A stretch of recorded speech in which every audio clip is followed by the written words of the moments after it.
राजा के नीतिपूर्ण बर्ताव और उसके द्वारा धर्म पालन की आवश्यकता। भीष्म जी कहते हैं, युधिष्ठिर, जिन वृक्षों के फल खाने के काम आते हैं उनको तुम्हारे राज्य में कोई काटने ना पावे, इसका ध्यान रखना।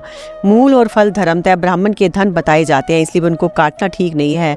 यदि ब्राह्मण अपने लिए जीविका प्रबंध ना होने से दुर्बल हो जाए, उस राज्य को छोड़कर अन्यत्र जाने लगे, तो राजा का कर्तव्य है परिवार सहित उस ब्राह्मण के लिए जीविका का प्रबंध करे। ऐसा करने से वह निस्संदेह लौट आएगा। यदि इतना करने पर भी वह कुछ बोले नहीं तो प्रार्थना करनी चाहिए, भगवान मेरे पूर्व अपराध पर दृष्टि नलियों से भुला दीजिए। इस तरह विनय पूर्वक उसको प्रसन्न करना राजा का सनातन धर्म है। खेती, पशुपालन और वाणिज्य, ये तो इस लोक को ही आजीविका है, किंतु तीनों वेद ऊपर के लोकों की भी रक्षा करते हैं। जो लोग उस वेद विद्या के अध्ययन में या यज्ञ याग आदि वैदिक कर्मों में रोड़े अटकाते हैं, वे डकैत हैं। उनका वध करने के लिए ही ब्रह्मा जी ने क्षत्रियों को उत्पन्न किया है। युधिष्ठिर, तुम क्षत्रियों को जीतो, प्रजा की रक्षा करो, नाना प्रकार के यज्ञ करते रहो, संग्राम में वीरता पूर्वक लड़ो, कभी पीठ ना दिखाओ। राजा को संपूर्ण लोगों की भलाई के उद्देश्य से सदा ही युद्ध के लिए तैयार रहना चाहिए। शत्रुओं की गतिविधि का पता लगाने के लिए सब और गुप्तचर तैनात कर देने चाहिए। जो लोग अपने अतरंग या आत्मीय हो उनसे बाहरी लोगों की रक्षा करो, बाहरी लोगों से अतरंग व्यक्तियों को बचाओ, फिर सबसे अपनी रक्षा करते हुए इस पृथ्वी की भी रक्षा करो। मुझ में क्या कमजोरी है, किस तरह की आसक्ति है, कौन सी ऐसी बुराई है जो अब तक दूर नहीं हुई, किस कारण से मुझ में दोष आता है, इन सब बातों को तुम्हें सदा विचार करते रहना चाहिए। कल तक मेरा जैसा बर्ताव रहा है उसकी लोग प्रशंसा करते हैं या नहीं? यदि अब से मेरे बर्ताव को लोग जाने तो उसकी तारीफ करेंगे या नहीं? क्या प्रांत में अथवा समूचे राष्ट्र में मेरा यश लोगों को अच्छा लगता है? ये बातें जानने के लिए विश्वास पात्र गुप्तचरों को पृथ्वी पर सब और घुमाते रहना चाहिए। तात युधिष्ठिर, जो धर्मज्ञ, धैर्यवान और संग्राम से कभी पीठ न दिखाने वाले शूरवीर हैं, जो राज्य में रहकर जीविका चलाते हैं अथवा राजा के आश्रित रहकर जीते हैं, तथा जो अमात्य और तटस्थ वर्ग के लोग हैं, वे तुम्हारी प्रशंसा करें या निंदा, तुम्हें सबका सत्कार ही करना चाहिए, क्योंकि किसी का कोई भी काम सर्वथा सबको अच्छा ही लगे ऐसा संभव नहीं है। सभी प्राणियों के शत्रु, मित्र और मध्यस्थ होते हैं। भारत, माल खरीदने वाले व्यापारी तुम्हारे राज्य में अधिक टैक्स के भार से पीड़ित होकर उद्विग्न तो नहीं रहते हैं। किसान लोग ज़्यादा लगान लिए जाने का अत्यंत कष्ट पाकर तुम्हारा राज्य छोड़ते तो नहीं हैं, क्योंकि किसान ही राजा का भार ढोते हैं और वे ही दूसरे लोगों का पालन पोषण करते हैं। इन्हीं के दिए हुए अन्न से देवता, पितृ, मनुष्य, सर्प, राक्षस और पशु पक्षी सबकी जीविका चलती है। ये मैंने राष्ट्र के साथ किए जाने वाले राजा के बर्ताव का वर्णन किया, इसी से राजाओं की रक्षा होती है। इस विषय को लेकर आगे की बात भी बता रहा हूँ। ब्रह्मवेता उतथ्य ऋषि ने प्रसन्न होकर युवनाशव के पुत्र मंधाता को जो उपदेश दिया था वह सब तुम्हें सुना रहा हूँ, सुनो। उतथ्य ने कहा, मंधाता, राजा धर्म की रक्षा और प्रचार के लिए होता है, विषय सुखों का भोग करने के लिए नहीं। तुम्हें यह जानना चाहिए कि राजन संपूर्ण जगत का रक्षक है। यदि वह धर्म आचरण करता है तो देवता होता है, धर्म का त्याग करता है तो नरक में बढ़ता है। धर्म के ही ऊपर संपूर्ण भूतों की स्थिति है। धर्म राजा के आश्रय से रहता है। परम धर्मात्मा एवं श्री संपन्न राजा धर्म का साक्षात स्वरूप कहलाता है। यदि वह धर्म का पालन नहीं करता तो देवता उसकी निंदा करते हैं और वह पाप की मूर्ति समझा जाता है। जो अपने धर्म में परिवृत रहते हैं उनके ही अभीष्ट की सिद्धि देखी जाती है। सारा संसार उस मंगल में धर्म का ही अनुसरण करता है। यदि राजा पाप को नहीं रोकता है तो देश में धार्मिक बर्ताव का उच्छेद हो जाता है और सब और महान अधर्म फैल जाता है, जिससे प्रजा को दिन रात भय बना रहता है। ये मेरी वस्तु है, ये मेरी नहीं है, ऐसा कहना कठिन हो जाता है। सत्पुरुषों की बनाई हुई कोई भी धार्मिक व्यवस्था रहने नहीं पाती। जब पाप का बल बढ़ जाता है तो मनुष्यों के लिए अपनी स्त्री, अपने पशु और अपने खेत या घर का ठिकाना नहीं रहता। देवताओं की पूजा बंद हो जाती है, पितरों का श्राद्ध रुक जाता है, अतिथियों का सत्कार नहीं होता, द्विज लोग व्रत धारण पूर्वक वेदाध्ययन नहीं करते, ब्राह्मण यज्ञ नहीं करते, बूढ़े जंतुओं की तरह मनुष्यों का मन घबराहट में पड़ा रहता है। यही लोक और परलोक दोनों पर दृष्टि रखकर ऋषियों ने स्वयं ही राजा की सृष्टि की। उन्होंने सोचा, राजा सब प्राणियों में महान और धर्म का साक्षात विग्रह होगा, अतः जिसमें धर्म विराज रहा हो उसे ही राजा कहते हैं। इसलिए राजा का कर्तव्य धर्म का पालन एवं प्रसार करे। धर्म के बढ़ने से संपूर्ण प्राणियों का अभ्युदय होता है और उसकी हानि से सबकी हानि होती है।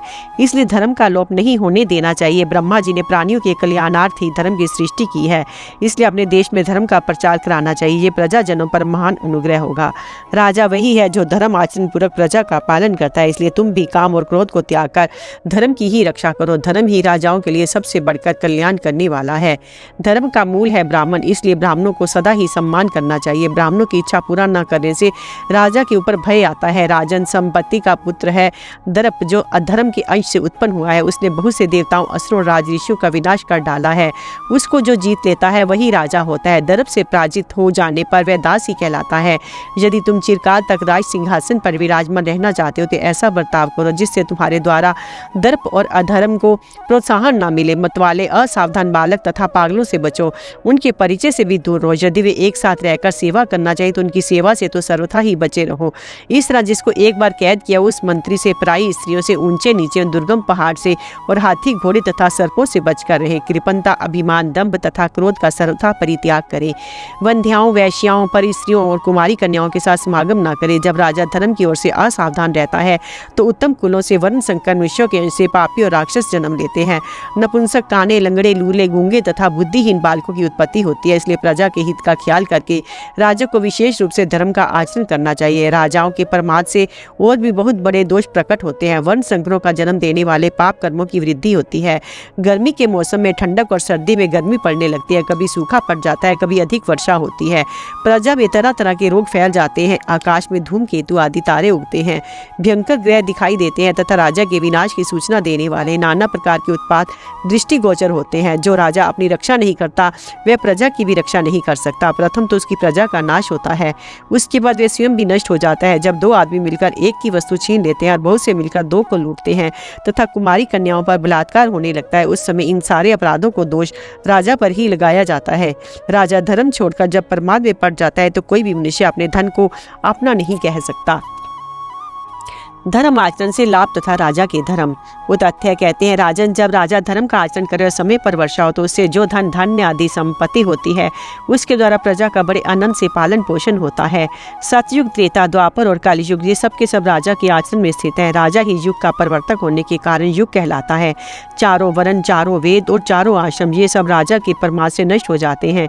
जब राजा धर्म की ओर से असावधान हो जाता है तो ग्रह, पत्य, आहवनीय और दक्षिणाग्नि ये तीन अग्नि, ऋक, साम और यजु ये तीन वेद और दक्षिणाओं के साथ संपूर्ण जग भी विकृत हो जाते हैं। राजा ही प्राणियों को जन्म देने वाला, राजा ही उनका नाश करने वाला है। धर्मात्मा होने पर वह जीवन दाता है, पापी होने पर विनाशकारी है। राजा के प्रमादग्रस्त हो जाने पर उसकी स्त्री, पुत्र, बांधव तथा मित्र सब मिलकर शोक करते हैं। उसके हाथी, घोड़े, गऊ, ऊंट, खच्चर और गधे आदि पशु दुख पाते हैं। विधाता ने दुर्बल प्राणियों की रक्षा के लिए ही बल संपन्न राजा की उत्पत्ति की है। निर्बल प्राणियों का महान समुदाय राजा के ही ऊपर टिका हुआ है। राजन, दुर्बल मनुष्य, मुनि और जहरीले सांपों की दृष्टि को मैं बड़ा दुस्सह समझता हूँ, इसलिए तुम दुर्बलों को कभी न सताना। वे जिस कुल को अपनी क्रोध अग्नि से जला डालते हैं उसमें फिर कोई अंकुर नहीं जमता, वह जड़ मूल सहित भस्म हो जाता है।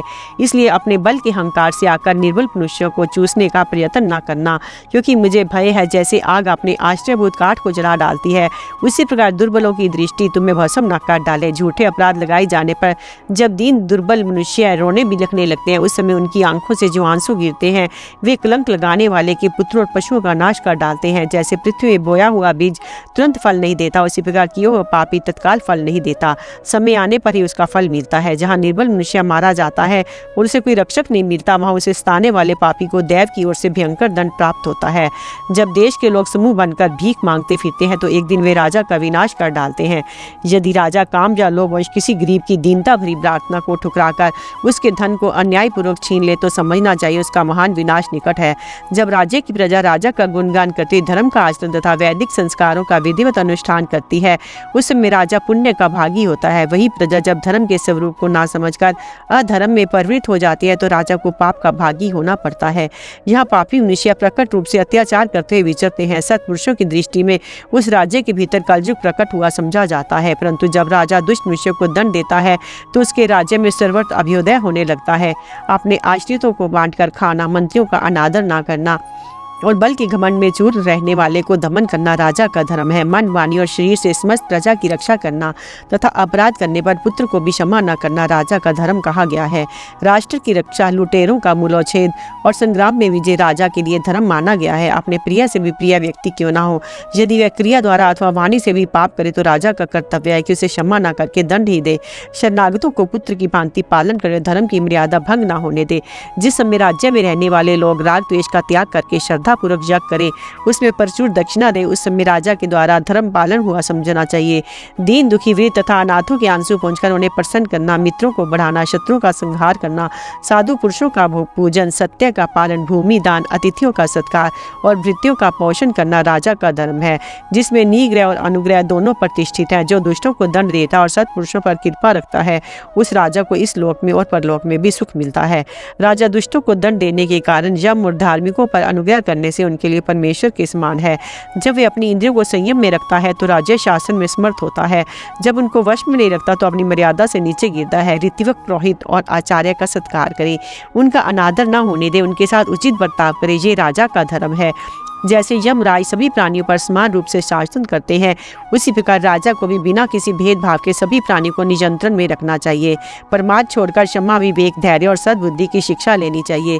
सब प्राणियों की सामर्थ्य का ध्यान रखना चाहिए। मीठे वचन बोलना तथा नगर और देश के लोगों की रक्षा करते रहना चाहिए। तात राज्य की रक्षा तो वही कर सकता है जो बुद्धिमान और शूरवीर होने के साथ ही दंड देने का ढंग जानता हो। जो दंड देने से हिचकता है वह मूर्ख और कायर मनुष्य क्या राज्य की रक्षा करेगा। तुम्हें सुंदर, कुलीन, राजभक्त हैं, बहुत मंत्रियों की साथ लेकर आश्रमवासी तपस्वियों तथा दूसरे लोगों की बुद्धि की परीक्षा करनी चाहिए।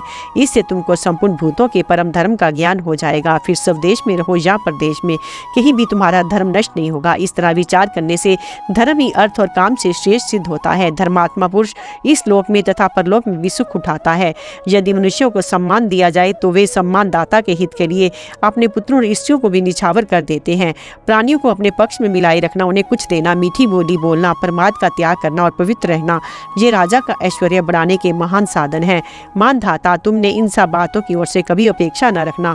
इंद्र, वरुण, यम तथा संपूर्ण राज ऋषियों ने ऐसा ही बर्ताव किया है, इसी का तुम भी पालन करो। जो राजा धर्म का आचरण करता है उसके सुयश को देवता, ऋषि, पितृ और गंधर्व सदा गाते रहते हैं। भीष्म जी कहते हैं, वो तथ्य मुनि के इस प्रकार उपदेश देने पर मानधाता ने निर्भीक होकर उसका पालन किया और बिना किसी की सहायता के संपूर्ण पृथ्वी पर अधिकार जमा लिया। राजा युधिष्ठिर, तुम भी मानधाता की ही भांति धर्म का पालन करते इस पृथ्वी की रक्षा करो। राजा के आचरण के विषय में वामदेव जी के उपदेश का उल्लेख। राजा युधिष्ठिर ने पूछा, पितामह, जो धर्मनिष्ठ राजा अपने धर्म में स्थित रहना चाहे उसे किस प्रकार बर्ताव करना चाहिए? भीष्म जी बोले, राजन, इस विषय में तत्वदर्शी महात्मा वामदेव जी का उपदेश एक इतिहास प्रसिद्ध है। वसुमना नाम की एक विचारशील, धैर्यशाली और पवित्र चित्त राजा ने एक बार परम तपस्वी मुनिवर वामदेव जी से पूछा था, भगवान, आप मुझे ऐसा उपदेश दीजिए जिसके अनुसार आचरण करने से मैं अपने धर्म को कभी ना गिरूं। तब महातेजस्वी तपोनिष्ठ भगवान वामदेव जी कहने लगे, राजन, तुम धर्म का ही अनुष्ठान करो, धर्म से बढ़कर कोई भी चीज नहीं है। जो राजा धर्म में स्थित रहते हैं वे इस सारी पृथ्वी को अपने काबू में कर लेते हैं। जिसकी दृष्टि में अर्थ सिद्धि की अपेक्षा भी धर्म का विशेष महत्व है, जो उसी को बढ़ाने का विचार करता है, धर्म के कारण उसकी बड़ी शोभा होती है। इसके विपरीत जो राजा अर्धमनोक होकर बलात्कार से उसी का आचरण करता है, उसे धर्म और अर्थबाद की बात में छोड़कर चले जाते हैं। जो दुष्ट अपने पापी मंत्री की सहायता से धर्म की हानि करता है, वे अपने परिवार के सहित प्रजा का वध्य हो जाता है, उसका सर्वनाश होने में देरी नहीं लगती। किंतु जो हितकारी बातों को ग्रहण करने वाला, ईर्ष्या शून्य, जितेंद्रिय और बुद्धिमान होता है, उस राजा को इसी प्रकार वृद्धि होती है जैसे नदियों के प्रवाह से समुद्र की। राजा को चाहिए कि धर्म, अर्थ, काम, बुद्धि और मित्रों से संपन्न होने पर अपने को कभी पूर्ण न समझे। ये धर्म आदि ही राजा की लोक यात्रा के आधार हैं। इन्हीं के द्वारा उसे यश, कीर्ति, वैभव और प्रजा की प्राप्ति होती है। किंतु जो राजा कृपण, स्नेह शून्य, दंड के द्वारा प्रजा को दुख देने वाला और बुद्धिहीन होता है, जिसे अपराधी की भी पहचान नहीं होती, उसकी लोक में अपकीर्ति होती है और मरने पर नरक में जाना पड़ता है। तथा जो दूसरों का मान करने वाला, दानी, मधुरभाषी, धर्म के विषय में गुरु की सम्मति से चलने वाला, अपने अर्थ को स्वयं संजोने वाला, धर्म को ही सबसे बड़ा लाभ मानने वाला होता है, वह राजा बहुत दिनों तक सुख भोगता है। जिस राज्य में अपने बल के घमंड से राजा दुर्बलों पर अत्याचार करने लगता है, वहाँ उसके अनुयायी भी इस प्रकार के आचरण को अपनी जीविका का साधन बना लेते हैं। वे लोग तो उस पापी राजा का ही अनुसरण करते हैं। इससे लोगों में उद्दंडता फैल जाने से बहुत जल्दी ही वह राज्य नष्ट हो जाता है। राजा को चाहिए, यदि किसी का अप्रिय क्रिया हो तो फिर उसका प्रिय भी करे। इस प्रकार यदि अप्रिय पुरुष भी प्रिय करने लगता है तो थोड़े ही में वह प्रिय हो जाता है। मिथ्या भाषण ना करे, बिना कही दूसरे का प्रिय करे, किसी कामना से क्रोध में आकर अथवा द्वेष से धर्म का त्याग ना करे, कोई कुछ पूछे तो उसका उत्तर देने में संकोच ना करे, बिना विचारे कोई भी बात मुंह से ना निकाले, किसी काम में जल्दबाजी ना करे, किसी भी दोष दृष्टि ना करे। ऐसे आचरण से शत्रु भी अपने वश में हो जाता है। यदि अपना प्रिय हो जाए तो बहुत प्रसन्न ना हो, अप्रिय हो जाए तो घबरावे नहीं, यदि आमदनी से कमी पड़ जाए तो दुखी ना हो। उस समय भी प्रजा के हित का विचार करें। जो बड़े बड़े काम हों उन पर जितेंद्रिय, अत्यंत अनुगत, पवित्र आत्मा, समर्थ्यवान एवं प्रीतिमान पुरुषों को नियुक्त करें। इसी प्रकार जिसमें ये सब गुण हो, जो राजा को प्रसन्न भी रख सकता हो तथा स्वामी का काम करने में सदा सावधान रहता हो, उसे धन की व्यवस्था का काम सौंपे। जो राजा मूर्ख, इंद्रिय लोलुप, लोभी, दुराचारी, दुष्ट, कपटी, हिंसक, दुष्ट बुद्धि, अविद्वान, अनुद्वार, मध्यपी, ज्वारी, स्त्री लंपट और आखेट प्रिय पुरुष को महत्वपूर्ण कार्यों पर नियुक्त करता है, उसकी राज्य लक्ष्मी नष्ट हो जाती है। जो राजा अपने शरीर की रक्षा और अपने रक्षणियों की रक्षा का ठीक प्रबंध करता है, उसकी प्रजा की वृद्धि होती है और उसे अवश्य ही महत्ता प्राप्त होती है। राजन, इस जगत में सभी पदार्थ नाशवान है, कोई भी वस्तु निरापद नहीं है, इसलिए राजा को धर्म पर स्थित रहकर धर्म अनुसार ही प्रजा का पालन करना चाहिए। दुर्ग की रक्षा के साधन, युद्ध की सामग्री, न्याय की व्यवस्था, मंत्रियों के सत् परामर्श और प्रजा को यथा समय सुख पहुंचाना, इन 5 बातों से राज्य की उन्नति होती है। एक ही पुरुष इन सब बातों पर सर्वदा ध्यान नहीं रख सकता, इसलिए इन्हें योग्य अधिकारियों को सौंप देने से राजा बहुत दिनों तक राज्य भोग सकता है। जो पुरुष दानशील, मृदुल स्वभाव, पवित्र चरित्र और दुख के समय अपने आदमियों को ना छोड़ने वाला होता है, उसी को लोग राजा बनाते हैं। किंतु जो मन के प्रतिकूल होने के कारण अपने हितैषी की बात नहीं सुनता, सर्वदा लापरवाह सा रहता है और बुद्धिमानों के आचरण का अनुसरण नहीं करता, वह शास्त्र धर्म से पतित हो जाता है। जो प्रधानमंत्रियों का त्याग करके निम्न श्रेणी के लोगों को अपना प्रिय बनाता है, द्वेष अपने सद्गुणी संबंधियों का भी सम्मान नहीं करता, तथा जो चंचल चित्त और अत्यंत क्रोधी है, वह तो सर्वदा मृत्यु के ही पड़ोस में रहता है। असमय में कभी कर न लगावे, अप्रिय हो जाने पर कभी दुखी न हो, प्रिय होने पर हट से फूल न जाए, सदा शुभ कर्मों में लगा रहे। इस बात का ध्यान रखे कि कौन राजा मुझसे प्रेम रखते हैं, कौन केवल भय से आश्रय लिए हुए हैं, कौन इनमें बीच किसी स्थिति में है, तथा बलवान हो जाने पर भी अपने निर्बल शत्रु का कभी विश्वास ना करे। जो लोग पाप बुद्धि होते हैं, वे अपने सर्वगुण संपन्न और प्रिय भाषी स्वामी से भी द्रोह करने से नहीं चूकते, इसलिए ऐसे लोगों का कभी विश्वास ना करे। यदि राज्य की जड़ मजबूत न हो तो राजा को अनाधिकृत देशों पर अधिकार करने की इच्छा नहीं करनी चाहिए, क्योंकि जिसके मूल में ही दुर्बलता है, उस राजा को इस प्रकार का लाभ होना संभव नहीं है। किंतु जिस राजा का देश प्रशस्त, धन धान्य से पूर्ण, राजभक्त और संतुष्ट, सुशिक्षित एवं शत्रु को खदेड़ने में समर्थ हो, वह थोड़ी सी सेना में भी विजय प्राप्त कर सकता है। जिस राजा के पूर्ववासी और देशवासी जीवों पर दया करने वाले और धन संपन्न होते हैं, उसकी जड़ मजबूत कही जाती है। जिसका वैभव दिनों दिन बढ़ रहा हो, जो सब प्राणियों पर दया रखता हो, काम करने में फुर्तीला हो और अपने शरीर का रक्षा का ध्यान रखता हो, उस राजा के राज्य की उत्तरोत्तर वृद्धि होती है। बुद्धिमान राजा को ऐसा काम नहीं करना चाहिए जिसे भले आदमी बुरा समझते हो, उसे ऐसे काम में ही मन लगाना चाहिए जिससे सबका हित हो। जो राजा इस प्रकार बर्ताव करता है, वह इस लोक और परलोक दोनों को सुधार कर विजय प्राप्त करता है। भीष्म जी कहते हैं, वामदेव जी के इस प्रकार कहने पर राजा वसुमना ने सब काम उस रीति से किए। यदि तुम भी ऐसा ही आचरण करोगे तो निस्संदेह अपने दोनों लोक बना लोगे। युद्ध नीति का वर्णन। राजा युधिष्ठिर ने पूछा, पितामह, यदि कोई क्षत्रिय राजा दूसरे क्षत्रिय पर राजा पर चढ़ाई कर दे तो उसे उसके साथ किस प्रकार युद्ध करना चाहिए? भीष्म जी बोले, युधिष्ठिर, यदि वह कवच पहने हुए ना हो तो उसके साथ युद्ध नहीं करना चाहिए। हाँ, कवच धारण करके आवे तो स्वयं भी तैयार हो जाए और एक पुरुष के साथ अकेला ही युद्ध करे। यदि वह सेना लेकर आया हो तो स्वयं भी सेना सहित जाकर उसे ललकारे। यदि वह कपट से युद्ध करे तो आप भी कपट युद्ध करें, और धर्म युद्ध करे तो स्वयं भी धर्मानुसार उसका सामना करे। यदि शत्रु किसी संकट में पड़ जाए, उस पर प्रहार न करे तथा डरे हुए और परास्त शत्रु पर भी वार न करे। जो बलहीन हो, जिसका पुत्र मर गया हो, जिसके शस्त्र नष्ट हो गए हो, जो विपत्ति में पड़ गया हो, जिसके धनुष की डोरी टूट गई हो तथा जिसका वाहन नष्ट हो गया हो, उस पर कभी प्रहार न करे। ऐसा पुरुष अपने शिविर में आ जाए तो उसकी चिकित्सा करावे, उसके घर पहुंचा दे। यही सनातन धर्म है, अतः धर्म अनुसार ही युद्ध करना चाहिए। ये बात स्वयंभू मनु ने भी कही है। सत्पुरुषों में सदा से सज्जनों का ही धर्म रहा है, उसमें स्थित रहकर उसे नष्ट न करे। जो क्षत्रिय धर्म युद्ध में अधर्म के द्वारा विजय प्राप्त करता है, वह पापी है और स्वयं ही अपना नाश करता है। इस प्रकार अधर्म से विजय पाना तो दुष्ट पुरुषों का काम है। सत्पुरुषों को तो अधर्मी को भी धर्म से ही जीतना चाहिए। धर्म पूर्वक तो मर जाना भी अच्छा है और पाप के द्वारा विजय पाना भी अच्छी नहीं है। हाँ, ये अवश्य है कि अधर्म का फल तत्काल नहीं मिलता, किंतु वह मूल और शाखा दोनों ही जलाकर दम लेता है। पापी पुरुष किसी पापपूर्ण उपाय से धन पाकर बड़ा प्रसन्न होता है और ये समझकर कि धर्म है ही नहीं, पवित्र आत्मा पुरुषों की हंसी करता है। इस प्रकार वह पापी पाप के द्वारा बढ़ने के कारण अंत में पाप में ही फंस जाता है। उसकी धर्म में श्रद्धा नहीं रहती, अंत में में विनाश के मुख में पड़ता है। जिस प्रकार नदी के तट पर खड़ा हुआ वृक्ष जड़ सहित उखड़कर नदी में बह जाता है, उसी प्रकार वह भी समूल नष्ट हो जाता है। पत्थर पर पटके हुए घड़े के समान उसके टूक टूक हो जाते हैं और सभी लोग उसकी निंदा करते हैं। अतः राजा का धर्म पूर्वक ही धन और विजय प्राप्त करने की इच्छा करनी चाहिए। राजन, अधर्म के द्वारा पृथ्वी पर विजय प्राप्त करने की इच्छा राजा को कभी नहीं करनी चाहिए। अधर्म से विजय पाकर कौन राजा सुख पा सकता है। अधर्म से पाई हुई विजय तो अस्थायी और स्वर्ग से गिराने वाली होती है। वह राजा और राज्य दोनों ही को नष्ट कर देता है। जिस योद्धा का कवच टूट गया हो, जो मैं आपका ही हूँ ऐसा कह रहा हो, जो हाथ जोड़े खड़ा हो, उसने हथियार रख दिए हो, ऐसे कैद कर ले, मारे नहीं। 1 साल तक कैद में रहने के बाद उसका नया जन्म होता है और वह विजयी राजा के पुत्र के समान हो जाता है। इसलिए साल भर बाद उसे छोड़ देना चाहिए। यदि अपने पराक्रम से किसी कन्या को हर कर लावे तो 1 साल तक उससे कोई प्रश्न न करे। इसके बाद भी यदि वह पूछने पर किसी दूसरे को वरने की इच्छा प्रकट करे तो उसे छोड़ दे। इस प्रकार धन या दास दासी जो कुछ अपने पराक्रम से जीत कर लावे, उसे भी 1 साल तक अपने पास रखकर फिर उसके स्वामी को सौंप दे।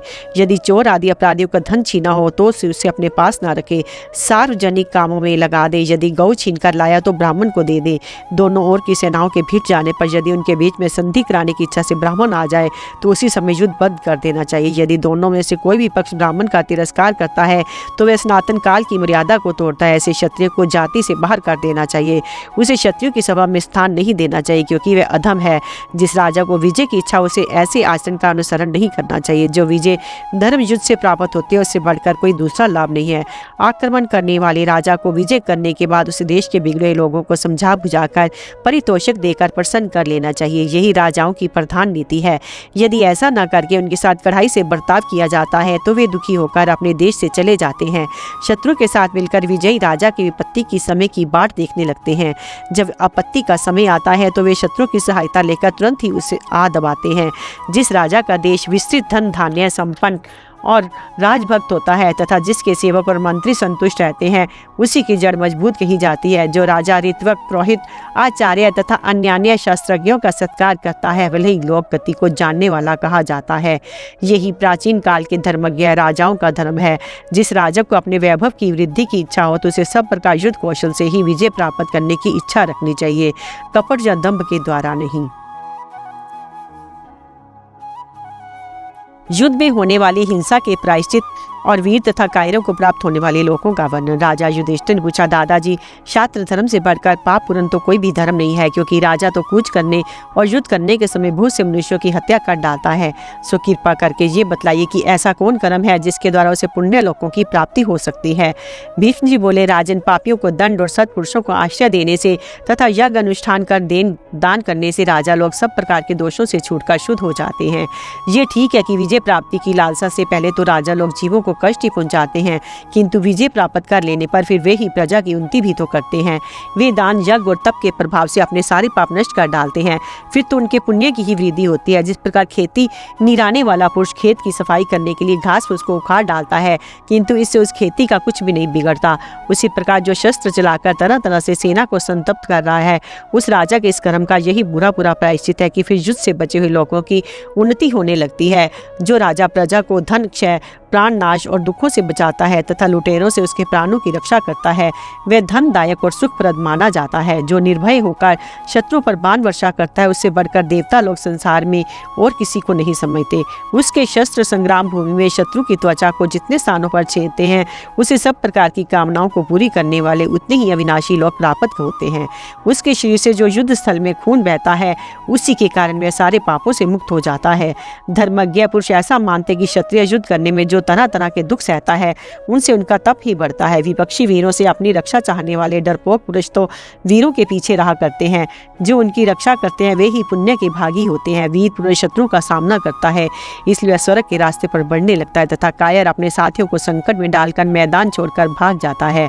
जो क्षत्रिय ऐसा कुत्सित आचरण करे, उसे लाठी और ढेलों से मार डाले अथवा मुर्दे की तरह आग में जला दे या पशुओं की तरह पीट पीट कर मार डाले। राजन, क्षत्रियों को घर के भीतर मरना अच्छा नहीं समझा जाता सकता, जिन्हें शूरत्व का अभिमान होना चाहिए। उनकी ये दुर्बलता अधर्म रूप और निंदा के योग्य है। जो क्षत्रिय रोग शैया में पड़कर दीन वदन और दुर्गंध पूर्ण होकर हाय बड़ा दुख है, बड़ी पीड़ा है, मैं बड़ा पापी हूँ, इस प्रकार बड़बड़ाता है और अपने आश्रितों को शोकाकुल कर देता है, वह निंदनीय ही है। सच्चा क्षत्रिय कुमार तो अपने जाति भाइयों के साथ शत्रुओं का संहार करते उनके पहने शस्त्रों से छिन्न भिन्न होकर ही मरना चाहता है। वह कभी युद्ध में पीठ नहीं दिखाता, अपने प्राणों की परवाह न करके पूरी शक्ति से शत्रुओं का सामना करता है। इससे उसे इंद्रलोक की प्राप्ति होती है।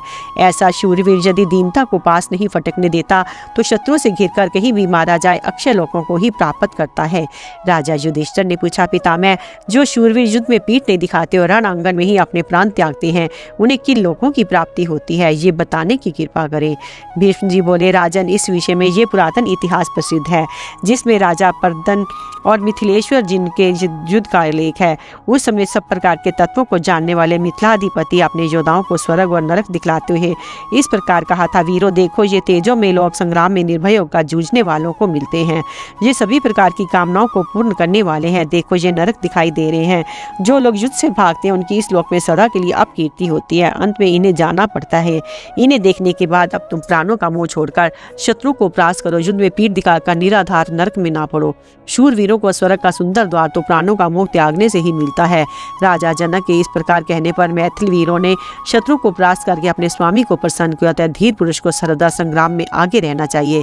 गजारोहियों के बीच में रथियों को नियुक्त करे, रथियों के बाद अश्वारोहियों को रखे, उनके बीच में शस्त्र आदि से सुसज्जित पदातियों की सेना खड़ी करे। जो राजा अपनी सेना को इस प्रकार व्यूह बनाता है वह सर्वदा अपने शत्रु पर विजय प्राप्त करता है। इसलिए तुम्हें भी सर्वदा अपनी सेना का इस प्रकार संगठन करना चाहिए। जो योद्धा रणभूमि से एकदम भाग जाते हैं, वीर पुरुष उन पर प्रहार करना नहीं चाहते, इसलिए भागते हुए योद्धाओं के बहुत पीछे न पड़े। स्थावर पदार्थ चलने वाले जीवों के अन्न है, बिना दाड़ों के प्राणी दाड़ वालों के अन्न है, जल प्यासों का अन्न है और कायर पुरुष शूरवीरों के अन्न है। इसी से भयभीत पुरुष हाथ जोड़े बार बार प्रणाम करते वीरों की शरण में आते हैं। ये सारा लोग बालक के समान शूरवीर की भुजाओं पर टिका हुआ है। इसलिए वीर पुरुष को सदा ही मान होना चाहिए। शौर्य से बढ़कर तीनों लोकों में कोई वस्तु नहीं है। शूरवीर ही सबका पालन करता है और उसी के आश्रित ये सारा जगत है। सैन्य संचालन की विधि, योद्धाओं के लक्षण और विजय के चिन्हों का वर्णन। राजा युधिष्ठिर ने पूछा, भरत श्रेष्ठ विजयाभिलाषी राजा, जिस प्रकार कायरों को उत्साहित करने के लिए धर्म का थोड़ा सा उल्लंघन करके भी अपनी सेना को ले जाते हैं, वह मुझे बताइए। भीष्म जी बोले, राजन, किन्हीं का मत है कि धर्म सत्य से टिका हुआ है, कोई कहते हैं इसका आधार युक्तिवाद है, किन्हीं के मत में सत्पुरुषों का आचरण ही इसका आधार है, कोई उसे साधनाहीन मानते हैं। लोक में कार्य साधन के लिए सरल और कुटिल दो प्रकार की बुद्धियों से काम लिया जाता है। राजा को इन दोनों ही का ही ज्ञान प्राप्त करना चाहिए। जहाँ तक संभव हो जानबूझकर कुटिल बुद्धि से काम ना ले, किंतु यदि शत्रु चढ़ जाए तो उसके द्वारा उन्हें दबाकर आत्मरक्षा कर ले। यदि शत्रु पर चढ़ाई करनी हो तो लोहे की कीले, कवच, चमर, पहनाए हुए शस्त्र, पीले और लाल रंग के कवच, रंग बिरंगी ध्वजा, पताकाएं, त्रिष्टि, तोमर, तलवार, फरसे, भाले और ढाल इन्हें बहुत बड़ी संख्या में तैयार करावें। यदि शस्त्र तैयार हो और योद्धा भी शत्रु पर विजय पाने पर तुले हो तो चैत्र या मार्ग शीर्ष के महीनों में चढ़ाई करना अच्छा होता है, क्योंकि उस समय खेती पक जाती है, पृथ्वी पर जल की प्रचुरता होती है, ऋतु भी ना अधिक ठंडी होती है ना अधिक गर्म, इसलिए उसी समय चढ़ाई करें। अथवा जिस समय शत्रु आपत्ति में जान पड़े उस समय उस पर आक्रमण कर दे। शत्रु के दबाने के लिए यही अवसर अच्छे माने गए हैं। सेना के कूच के लिए वह रास्ता अच्छा होता है जो चौरस हो, जिसमें जल और घास का सुपास हो। वन में विचरने वाले दूतों को इसका खूब पता रहता है, इसलिए विजयाभिलाषी वीर सेना का पथ प्रदर्शन करने में उन्हीं को नियुक्त करते हैं। सेना के आगे कुलीन और शक्तिशाली योद्धाओं की टुकड़ी रखें। शत्रु से बचाव करने के लिए किला ऐसा होना चाहिए जिसके चारों ओर जल से भरी हुई खाई हो, ऊंचा पर कोटा हो, इससे शत्रु के आक्रमण से रक्षा हो सकती है। युद्ध कुशल लोग छावनी डालने के लिए कई बातों को देखते हुए मैदान की अपेक्षा जंगल को अच्छा मानते हैं। वहाँ थोड़े ही बीच में सेना का पड़ाव डाला जा सकता है। इसके सिवा वहाँ पदातियों को छिपाने का, शत्रु पर आक्रमण करने का और विपत्ति के समय छिप जाने का सुविधा रहता है। योद्धाओं को चाहिए कि सब ऋषियों को पीछे रखकर पर्वत के समान अविचल भाव से युद्ध करें। सेना को इस प्रकार खड़ी करें जिससे सूर्य, वायु और शुक्र अपने पीछे की ओर रहें।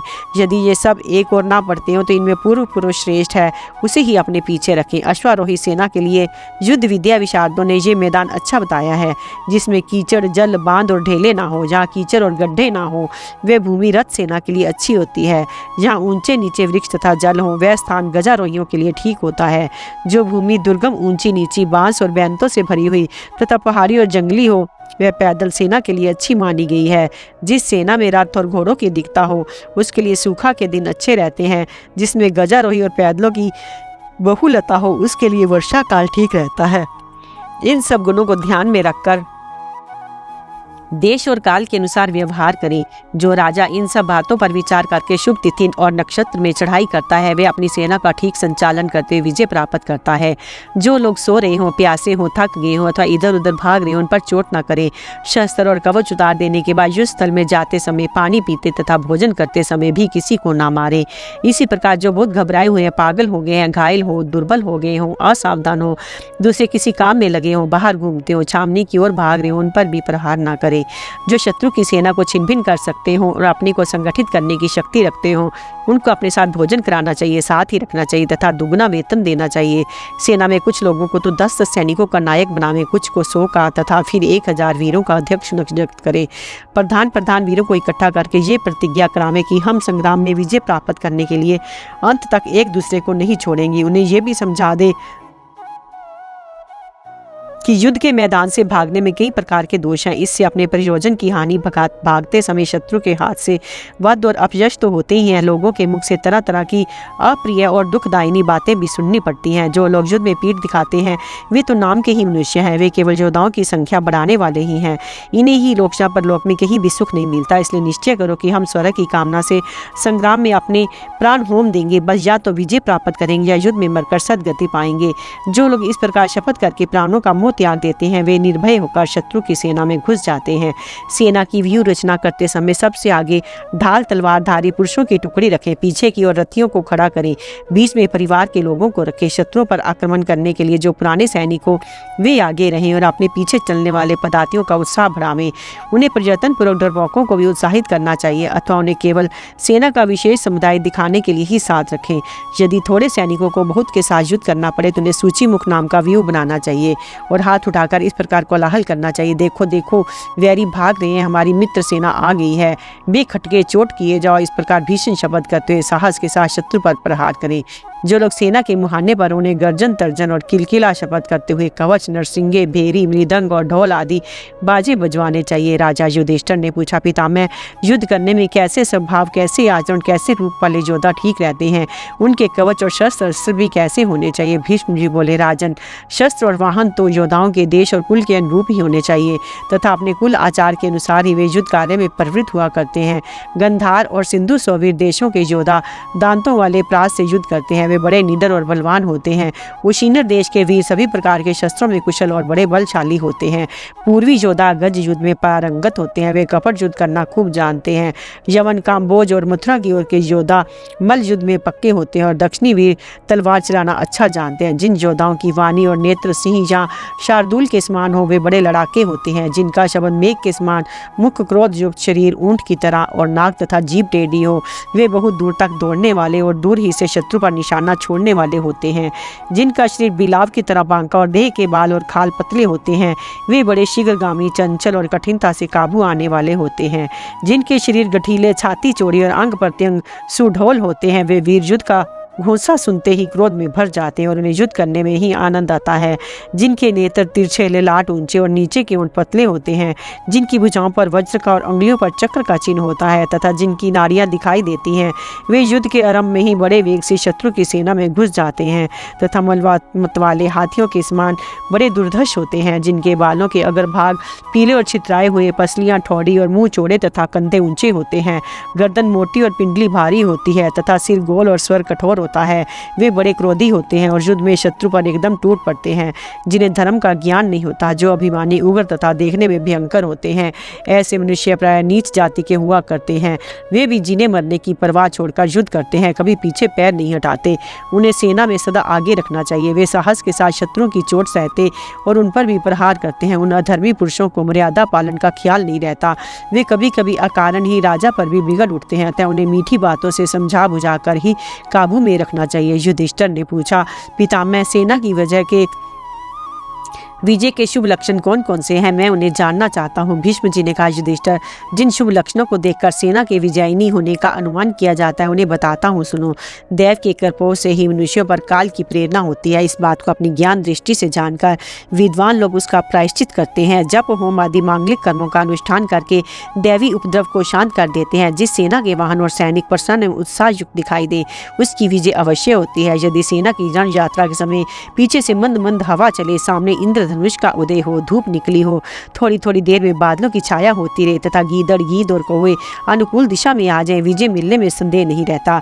बिना धुएं की ऊपर उठती आग की ज्वाला अथवा दाहिनी ओर जाते हुए लपटों को दिखाई देना तथा होम की पवित्र सुगंध का आना, ये भावी विजय के शुभ चिन्ह हैं। शंखों की गंभीर ध्वनि, रणभेरी की ऊंची आवाज और योद्धाओं का अनुकूल रहना भी भविष्य में होने वाली विजय के शुभ लक्षण हैं।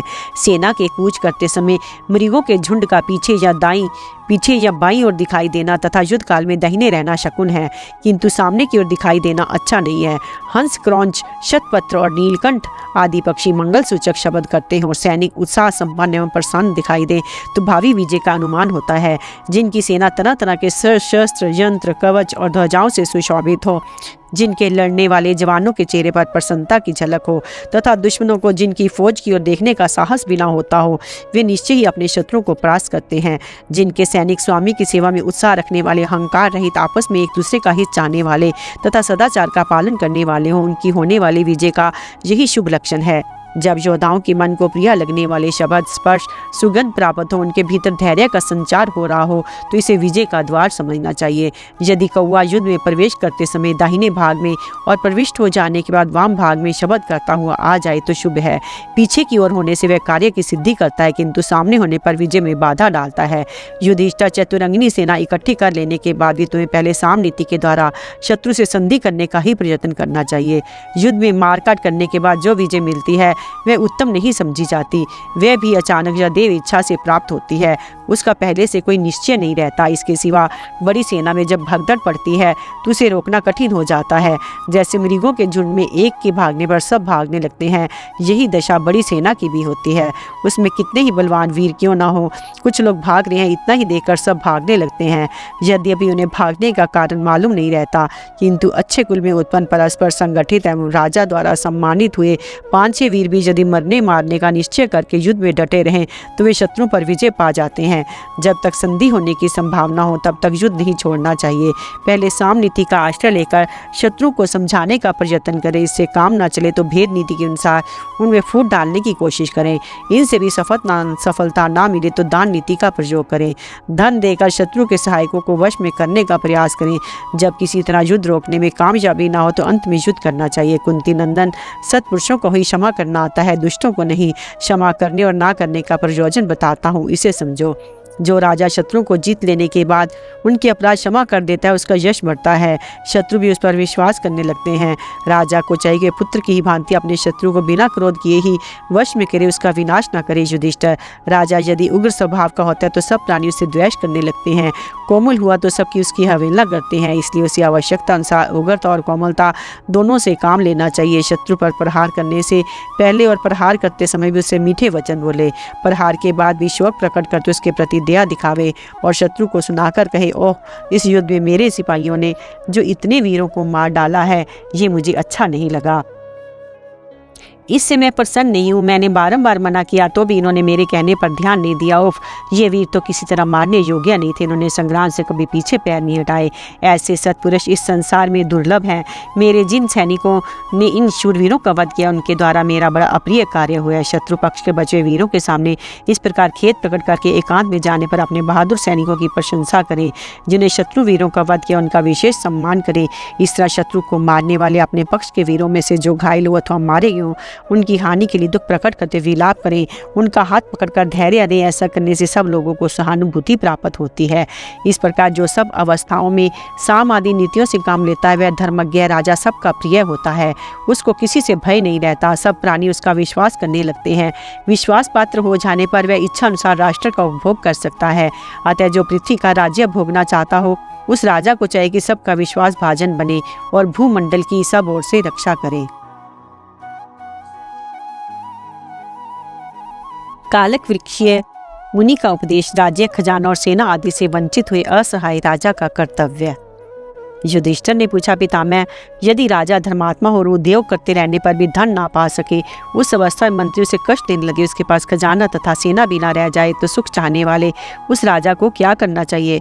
भीष्म जी ने कहा, युधिष्ठिर, तुम्हारे इस प्रश्न के उत्तर में मैं राजकुमार क्षेमदर्शी के इतिहास को दोहराता हूँ, तुम इसे ध्यान देकर सुनो। प्राचीन काल की बात है, एक बार कौशल राजकुमार क्षेमदर्शी को बड़ी कठिन विपत्ति का सामना करना पड़ा। उसकी सैनिक शक्ति नष्ट हो गई। उस समय वह कालक्य ऋषि मुनि के पास गया और उनके चरणों से प्रणाम करके उनसे विपत्ति से छुटकारा पाने का उपाय पूछा। राजकुमार ने कहा, ब्राह्मण मनुष्य धन का भागीदार समझा जाता है, किंतु मेरे जैसा पुरुष बारंबार उद्योग करने पर भी यदि राज्य ना पा सकते, उसे क्या करना चाहिए? आत्मघात करना, दीनता दिखाना, दूसरों की शरण में जाना तथा इसी तरह के और भी खोटे काम करना मैं चाहता नहीं। इनके क्या उपाय करना चाहिए? मेरे पास बहुत धन था, मगर सब सपने की तरह, संपत्ति की तरह नष्ट हो गया। मेरी समझ में जो अपनी भारी संपत्ति का त्याग कर देते हैं, वे बड़ा मुश्किल काम करते हैं। मेरे पास तो अब धन के नाम पर कुछ रहा ही नहीं, फिर भी उसका मोह नहीं छोड़ पाता। मैं राज्य लक्ष्मी से भ्रष्ट, दीन और आत्र हूँ। इस अशोचनीय अवस्था में आ पड़ा हूँ। अब जिस उपाय से मुझे सुख और शांति नसीब हो, उसका मुझे उपदेश दीजिए। कौशल राजकुमार के इस प्रकार पूछने पर महातेजस्वी मुनिवर कालक्य वृक्षीय ने कहा, उन्हें यूँ उत्तर दिया, राजकुमार, तुम जिस किसी की वस्तु को ऐसा मानते हो ये है, उसको पहले से ही समझ लो कि नहीं है।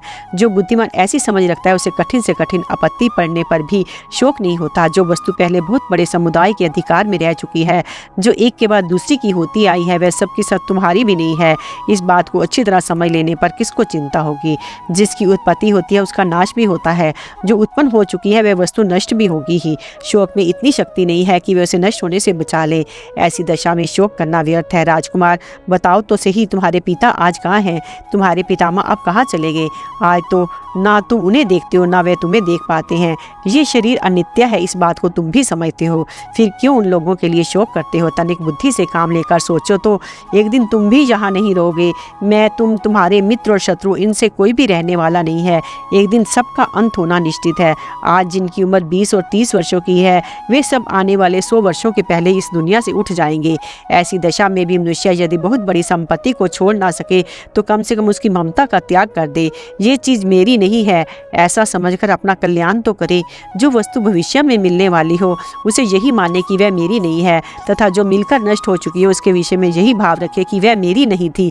प्रारब्ध ही सबसे प्रबल है, वही देता है, वही छीन लेता है। ऐसी धारणा रखने वाले मनुष्य ही विद्वान हैं, उनका ही सत्पुरुषों में स्थान है।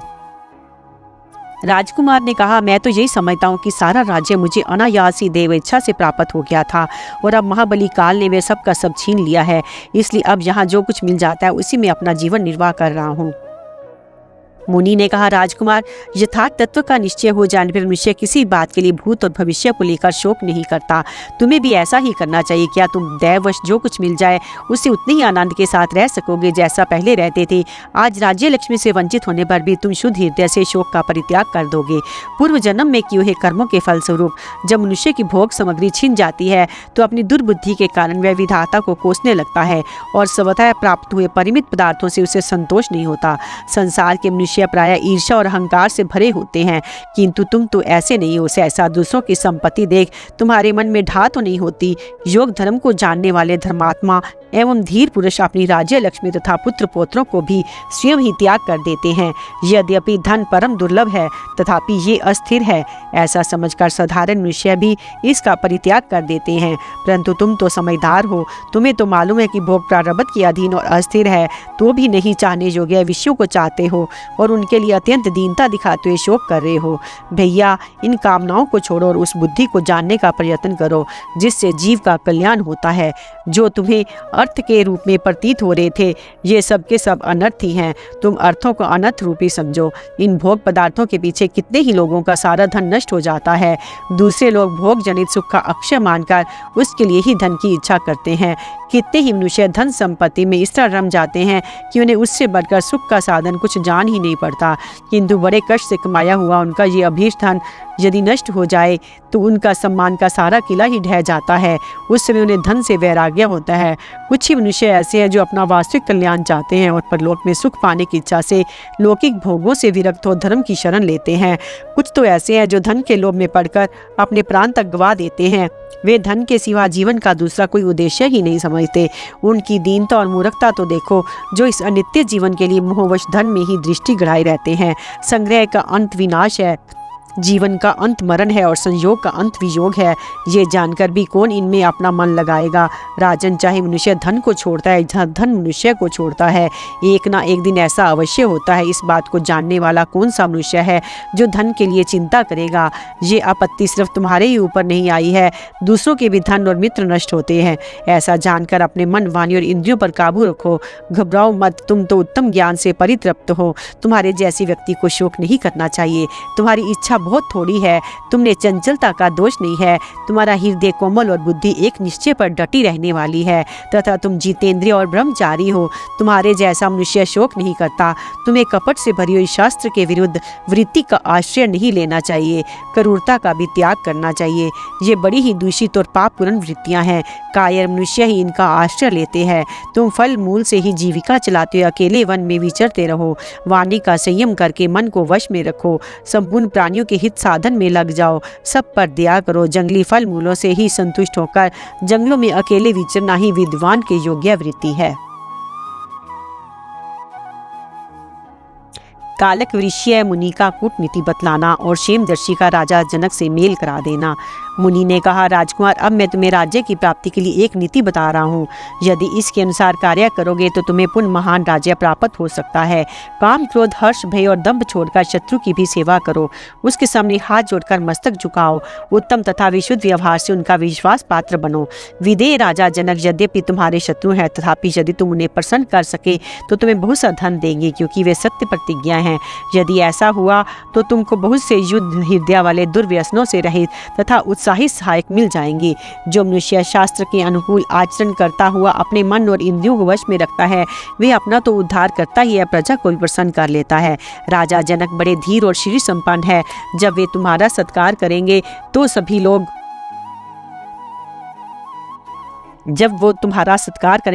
लोग तुम पर विश्वास करने लगेंगे। फिर तुम मित्रों की सेना इकट्ठी करना और अच्छे अच्छे मंत्रियों से सलाह लेना। इसके बाद शत्रु के शत्रु से मिलकर शत्रु सेना का विध्वंस करा डालना, अथवा अत्यंत दुर्लभ वस्त्र, उत्तम पदार्थों, स्त्रियों ओढ़ने बिछोने के सुंदर वस्त्रों, अच्छे अच्छे पलंग, आसन और सवारियां, बहुत धन खर्च करके बनवाए हुए महलों, तरह तरह के रसों, सुगंधित पदार्थों और फलों में शत्रु को आसक्त करो तथा उसमें भांति भांति के पशु और पंछियों को पालने का भी शौक पैदा करो, जिससे इन व्यसनों में अधिक धन खर्च करने के कारण शत्रु की आर्थिक शक्ति नष्ट हो जाए। बुद्धिमानों के विश्वास भाजन बनकर शत्रु के राज्य में भ्रमण करो और कुत्ते, हिरन तथा कौओं की तरह चौकन्ने रहकर मित्र धर्म का पालन करो। शत्रु से इतने बड़े बड़े कार्य प्रारंभ कराओ जिनका पूरा होना बहुत कठिन हो। बलवानों के साथ उनका विरोध करा दो। बड़े बड़े बगीचे, बहुमूल्य पलंग, बिछोने तथा भोग विलास के अन्य कामों में खर्च कराकर सारा खजाना खाली करा दो। शत्रु का कोई क्षीण होते हुए वश में आ जाता है। हो सके तो वैरी की विश्वजित यज्ञ में लगाकर उसके द्वारा दक्षिणा रूप में सर्वस्व का दान करवा दो। इससे तुम्हारा मनोरथ सिद्ध होगा। फिर किसी मोक्ष धर्म के ज्ञाता पुरुष को बुलाकर शत्रु के समक्ष कुछ ऐसा उपदेश कराओ जिससे वह राजा के परित्याग की इच्छा करे। यदि उसका शरीर निरोग हो तो सिद्ध औषध का प्रयोग करके उसको मरवा डालो। उसके घोड़े, हाथी और मनुष्य को भी कृत्रिम उपायों से मौत के घाट उतार दो। ये तथा और भी बहुत से दंभपूर्ण उपाय हैं जिनसे बुद्धिमान मनुष्य शत्रु का सर्वनाश कर सकता है। राजकुमार ने कहा, ब्राह्मण, मैं कपट और दंभ का आश्रय लेकर जीवित रहना नहीं चाहता। अधर्म से मुझे बहुत बड़ी संपत्ति मिलती हो तो भी मैं उसकी इच्छा नहीं करता। इन दुर्गुणों को तो मैं पहले से ही त्याग कर दिया है, जिससे किसी का मुझ पर संदेह ना हो और मेरी तथा सबकी भलाई हो।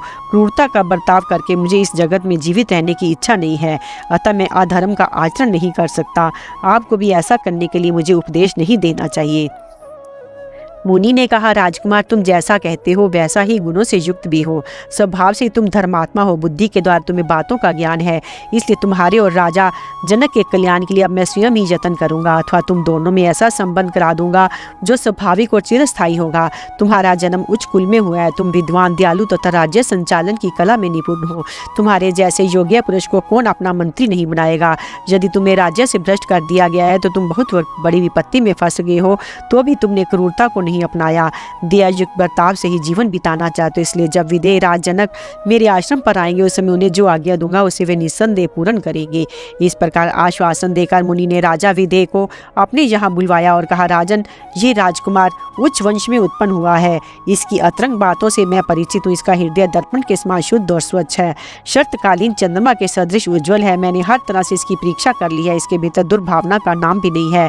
इसलिए तुम इसके साथ संधि कर लो और मुझ पर जैसा विश्वास करते हो वैसा ही इस पर भी करो। कोई भी राजा मंत्री के बिना 3 दिन भी नहीं चलाया जा सकता। मंत्री शूरवीर एवं बुद्धिमान पुरुष को ही बनाना चाहिए। धर्मात्मा राजाओं के लिए जगत में मंत्री के सिवाय दूसरा कोई सहारा नहीं है। ये राजकुमार महात्मा है, इसने सत्पुरुषों के मार्ग का आश्रय लिया है। यदि तुम धर्म को साक्षी देकर इसे सम्मान पूर्वक अपनाओगे तो ये तुम्हारे सब शत्रुओं को अपने अधीन कर लेगा। मेरी बात मानकर तुम युद्ध किए बिना ही इसे वश में रखो, मंत्री बनाकर इसके हित साधन में लगे रहो।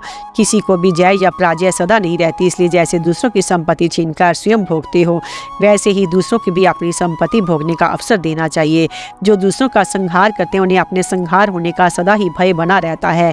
मुनि के इस प्रकार कहने पर राजा जनक ने उनका पूर्ण सम्मान किया। उनकी बात का अनुमोदन करते कहा, मुनिवर, आप महान बुद्धिमान हैं, आपने अनेकों शास्त्रों का श्रवण किया है तथा आप सदा दूसरों का कल्याण चाहते हैं। अतः आपकी जो आज्ञा उसे स्वीकार करने में हम दोनों की ही भलाई है। मेरे लिए जो आज्ञा हुई है वह सब पूर्ण करूंगा। ये तो मेरे परम कल्याण की बात है, इसमें अन्यथा विचार करने की कोई आवश्यकता ही नहीं है। तदंतर मिथिला नरेश ने कौशल राजकुमार को पास बुलाकर कहा, राजन, मैंने धर्म और नीति का आश्रय लेकर संपूर्ण जगत पर विजय पाई है, मगर अपने अपने गुणों से आज मुझे भी जीत लिया। अतः मैं आपका हृदय से स्वागत करता हूँ, आप मेरे घर पधारें। इसके बाद दोनों ने मुनि की पूजा की और साथ ही घर आए। विदेह ने कौशल को अपने महल में ले जाकर पाद्य, अर्ध, आचमनीय तथा मधुपर्ष का विधिवत पूजन किया और उसके साथ अपनी पुत्री का विवाह कर दिया। दहेज में नाना प्रकार के रत्न भी भेंट किए। यही राजाओं का परम धर्म है, उन्हें परस्पर मेल करके ही रहना चाहिए।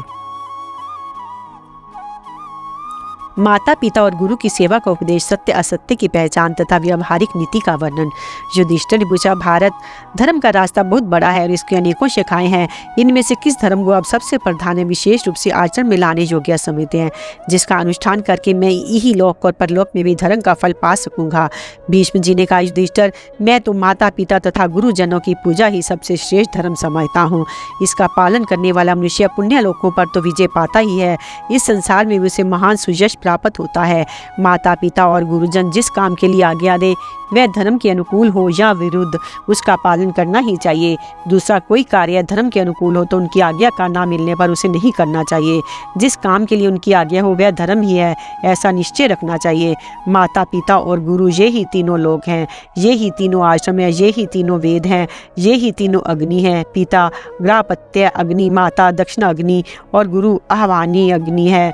लौकिक अग्नियों से माता पिता आदि त्रिविध अग्नियों का गौरव अधिक है। इन तीनों की सेवा में यदि भूल ना करोगे तो तुम तीनों लोकों को जीत लोगे। पिता की सेवा से इस लोकों को, माता की सेवा से परलोक को, गुरु की सेवा से ब्रह्मलोक को तर जाओगे। इसलिए तुम उनके साथ सदा अच्छे बर्ताव करो। ऐसा करने से तुम्हें उत्तम यश, परम कल्याण और महान फल देने वाले धर्म की प्राप्ति होगी। इन तीनों की आज्ञा का कभी उल्लंघन ना करो। इनको भोजन कराने के पहले स्वयं भोजन ना करें। इन पर कोई दोषारोपण ना करो। सदा इनकी सेवा में संलग्न रहे, यही सबसे उत्तम पुण्य है। इसी के आचरण से तुम कीर्ति, पवित्र यश तथा उत्तम लोकों पर विजय पाओगे। जिसे इन तीनों का आदर किया और मानो संपूर्ण जगत का आदर कर लिया, जिसके द्वारा इनका अनादर हुआ उसके संपूर्ण शुभ कर्म व्यर्थ हो जाते हैं।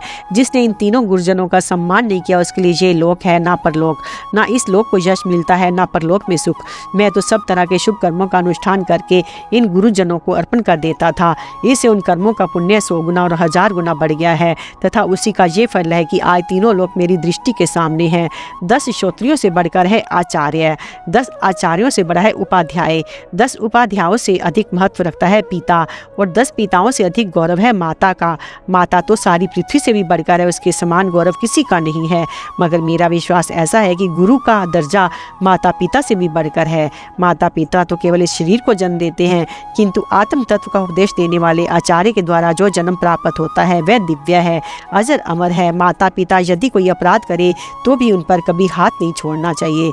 जो लोग विद्या पढ़कर गुरु का आदर नहीं करते, निकट रहते हुए मन, वाणी अथवा क्रिया से गुरु की सेवा नहीं करते, उन्हें गर्भस्थ बालक की हत्या का पाप लगता है। संसार में उनसे बढ़कर पापी दूसरा कोई है ही नहीं। जैसे गुरुओं का कर्तव्य है शिष्य को आत्म उन्नति के पथ पर पहुंचाना, उसी प्रकार शिष्यों का धर्म है गुरुओं की सेवा करना। मनुष्य जिस धर्म से पिता को प्रसन्न करता है, उसके द्वारा प्रजापति ब्रह्मा जी भी प्रसन्न होते हैं। जिस बर्ताव से वह माता को प्रसन्न कर लेता है, उसके द्वारा संपूर्ण पृथ्वी की पूजा हो जाती है। परंतु जिस व्यवहार से शिष्य अपने गुरु को प्रसन्न कर लेता है, उसके द्वारा पारब्रह्म परमात्मा की पूजा संपन्न होती है। इसलिए गुरु माता पिता से भी बढ़कर पूज्य है। गुरुओं की पूजा से देवता, ऋषि और पितरों को भी प्रसन्नता होती है। इसलिए गुरु परम पूजनीय है। माता पिता और गुरु कभी भी अपमान के योग्य नहीं है। उनके किसी भी कार्य की निंदा नहीं करनी चाहिए। गुरुजनों के ही सत्कार के देवता महर्षि स्वीकार करते हैं। जो लोग मन से अथवा क्रिया के द्वारा उपाध्याय पिता और माता से द्रोह करते हैं तथा जो पिता माता के द्वारा ही अपना पालन पोषण कराकर बड़े होने पर उनका पालन पोषण नहीं करते, उन्हें गर्भ हत्या का पाप लगता है। जगत में उनसे बढ़कर कोई पापी नहीं है। मित्रद्रोही, कृतधन, स्त्री हत्यारा, गुरु का वध करने वाला, इन 4 प्रकार के पापियों का उद्धार करने के लिए हमने कोई प्रायश्चित नहीं सुना है। अतः माता पिता और गुरु की सेवा ही मनुष्य के लिए सबसे बड़ा धर्म है। यही कल्याण का साधन है। इससे बढ़कर कोई कार्य नहीं है। युधिष्ठिर ने पूछा, भारत, जो मनुष्य धर्म के मार्ग में स्थित रहना चाहता हो, उसे कैसा बर्ताव करना चाहिए? सत्य और असत्य की पहचान क्या है? कब सत्य बोलना चाहिए और कब असत्य, तथा धर्म का क्या लक्षण है? भीष्म जी ने कहा, राजन, सत्य बोलना ही उत्तम है। सत्य से बढ़कर कुछ भी नहीं है। मगर संसार के मनुष्य सत्य असत्य को ठीक ठीक समझ नहीं पाते। इसलिए यही बता रहा हूँ। जहाँ असत्य का परिणाम सत्य और सत्य का परिणाम असत्य होता है, तो वहाँ सत्य न बोलकर असत्य ही बोलना उचित है। ऐसे अवसर पर जो सत्य बोलता है वह मूर्ख मारा जाता है। परिणाम के द्वारा सत्य असत्य का निश्चय करके जो सत्य बोलता है वही धर्मज्ञ है। जो अनार्य है, जिसकी बुद्धि शुद्ध नहीं है, जो अत्यंत कठोर स्वभाव का है, वे मनुष्य भी कभी अंधे पशु को मारने वाले बालक नाम बहलिए की तरह महान पुण्य प्राप्त कर लेता है। प्राणियों के अभ्युदय और कल्याण के लिए ही धर्म की व्याख्या की गई है। जिससे इस उद्देश्य की सिद्धि होती हो वही धर्म है। धर्म का नाम धर्म इसलिए पड़ा है, वह सबको धारण करता है, अधोगति जाने से बचाता है और जीवन की रक्षा करता है। धर्म से ही संपूर्ण प्रजा जीवन धारण कर रही है। अतः जिस कर्म से प्राणियों के जीवन की रक्षा हो वही धर्म है, ऐसा निश्चय रखना चाहिए। जीवों की हिंसा ना हो, इसके लिए ही धर्म का उपदेश किया गया है। अतः जो कर्म अहिंसा से युक्त हो वही धर्म है।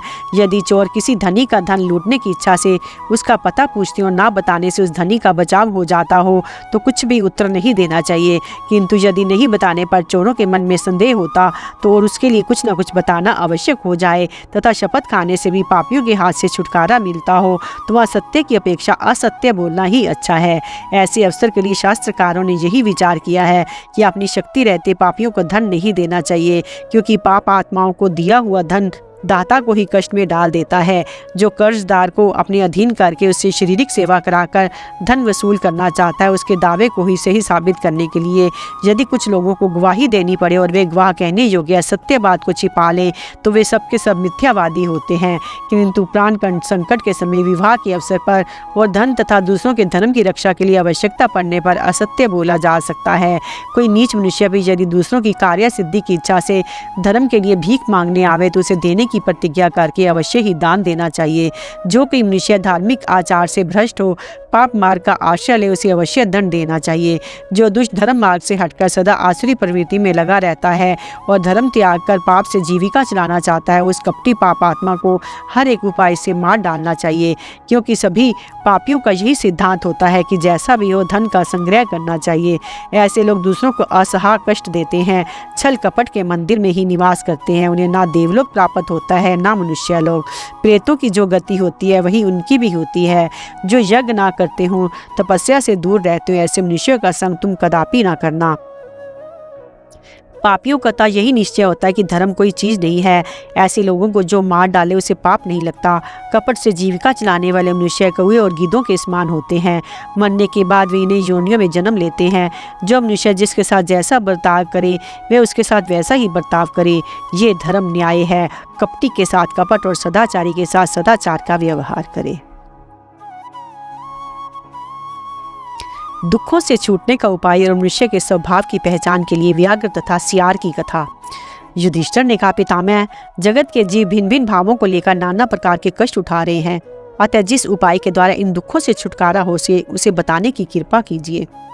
भीष्म जी ने कहा, राजन, जो द्विज अपने मन को वश में करके शास्त्रोक्त चारों आश्रम में रहते हुए उनके अनुसार ठीक ठीक बर्ताव करते हैं, वे दुखों के पार हो जाते हैं। जो दम नहीं करते, जिनकी जीविका नियमित है, जो विषयों की ओर बढ़ती इच्छा को रोकते हैं, दूसरों के कटु वचन सुनकर भी उनके उत्तर नहीं देते, मार खाकर भी किसी को मारते नहीं, स्वयं देते हैं और दूसरों से मांगते नहीं, अतिथियों का सदा आश्रय देते हैं, कभी किसी की निंदा नहीं करते, नित्य नियम पूर्वक स्वाध्याय करते हैं, धर्म को जानते हैं, माता पिता की सेवा में लगे रहते हैं तथा दिन में सोते नहीं, वे दुखों से छुटकारा पा जाते हैं। जो मन, वाणी और कर्म से कभी पाप नहीं करते, किसी भी जीव को कष्ट नहीं पहुंचाते, राजा होकर लोग बोझ प्रजा का धन नहीं लेते, देश की सब ओर से रक्षा करते, उन्हें कभी दुख नहीं उठाना पड़ता, जो अपनी ही स्त्री के साथ धर्मानुकूल समागम करते हैं तथा युद्ध में मृत्यु का भय छोड़कर धर्मपूर्वक विजय पाना चाहते हैं, वे दुखों से पार हो जाते हैं। जो लोग प्राण जाने के अवसर आने पर भी झूठ नहीं बोलते, उन पर संपूर्ण प्राणियों का विश्वास होता है और वे कभी दुख नहीं उठाते। जिनके शुभ कर्म दिखावे के लिए नहीं होते, जो सदा मीठे वचन बोलते हैं, जिनका धन धर्म के काम में लगा रहता है, वे दुस्तर विपत्ति के भी पार हो जाते हैं। जो तपस्या में लगे रहते हैं, बचपन से ही ब्रह्मचर्य का पालन करते हैं और वेद विद्या तथा व्रत में निष्ठात रहते हैं, जिनके रजोगुण और तमोगुण शांत हो गया है, जिनकी सदा सत्वगुण में स्थिति रहती है, जिनसे दूसरे प्राणियों को भय नहीं होता तथा जो दूसरे प्राणी को स्वयं भय नहीं करते, संपूर्ण जगत को आत्मा के समान देखते हैं, वे कठिन से कठिन विपत्ति के भी पार हो जाते हैं। प्रायी संपत्ति देखकर जिनके मन में जलन नहीं होती, जो सत्पुरुष हैं, ग्राम्य विषय भोगों से दूर रहते हैं, जो सब देवताओं को प्रणाम करते तथा सब धर्मों को सुनते हैं, जिनमें श्रद्धा और शांति विद्यमान है, जो स्वयं आदर नहीं चाहते, दूसरों का आदर करते हैं, जिनमें अपने क्रोध को रोक लेने की शक्ति है, जो दूसरों का क्रोध शांत कर देते हैं, कभी किसी पर कोप नहीं करते, वे सब प्रकार के दुखों से पार हो जाते हैं। जो जन्म काल से ही मधु, मांस और मदिरा का सेवन नहीं करते, जो स्वाद के लिए नहीं, जीवन की रक्षा के लिए भोजन करते हैं, विषय वासना की तृप्ति के लिए नहीं, संतान की इच्छा से मैथुन से प्रवृत्त होते हैं, जो सत्य बात बताने के लिए ही बोलते हैं, संपूर्ण प्राणियों के अधीश्वर भगवान नारायण की भक्ति करते हैं, वे दुस्तर दुखों से भी पार हो जाते हैं। नारायण की शरण लेने वाले भक्त दुखों से मुक्त हो जाते हैं, इसमें संदेह लेने की गुंजाइश नहीं है। और तो क्या ये अध्याय भी दुखों से तारने वाला है। जो लोग इसे पढ़ते या ब्राह्मणों के मुख से सुनते हैं, वे दुखों से छूट जाते हैं। इस प्रकार यहाँ संक्षेप से मनुष्यों के लिए ये कर्तव्य बताया गया है, जिससे वे इस लोक और परलोक में विपत्ति के बंधन से छुटकारा पा जाते हैं। युधिष्ठिर ने पूछा, तात बहुत से कठोर स्वभाव वाले मनुष्य ऊपर से कोमल और शांत बने रहते हैं तथा कोमल स्वभाव वाले लोग कठोर दिखाई देते हैं, ऐसे मनुष्यों की ठीक ठीक पहचान कैसे हो। भीष्म जी ने कहा, युधिष्ठिर, इस विषय में एक पुराना इतिहास जो बाघ और सियार के संवाद के रूप में है तुम्हें सुना रहा हूँ, सुनो। पूर्व काल की बात है। पुरिका नाम की एक नगरी थी जो प्रचुर धन धान्य से संपन्न थी। उसमें पौरिक नाम का एक राजा राज्य करता था। वह बड़ा ही क्रूर और नीच था, सदा दूसरे प्राणियों की हिंसा में लगा रहता था। धीरे धीरे उसकी आयु समाप्त हुई।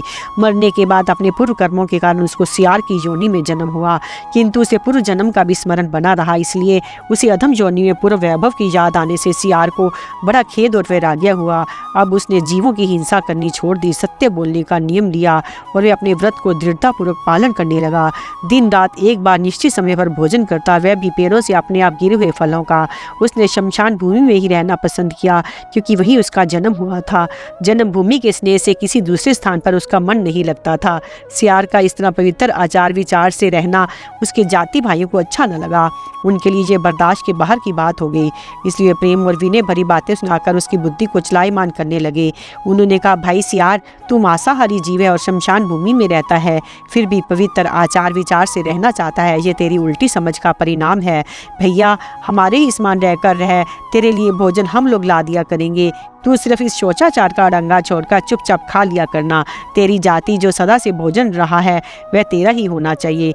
उनकी ऐसी बात सुनकर सियार सावधान हो गया और मीठे तथा युक्ति युक्त वचनों से उन्हें समझाता हुआ बोला, बंधुओं, अपने बुरे व्यवहार के कारण हमारी जाति का कोई विश्वास नहीं करता। अच्छे स्वभाव और आचरण से ही कुल की प्रतिष्ठा होती है, अतः मैं भी वही काम करना चाहता हूँ।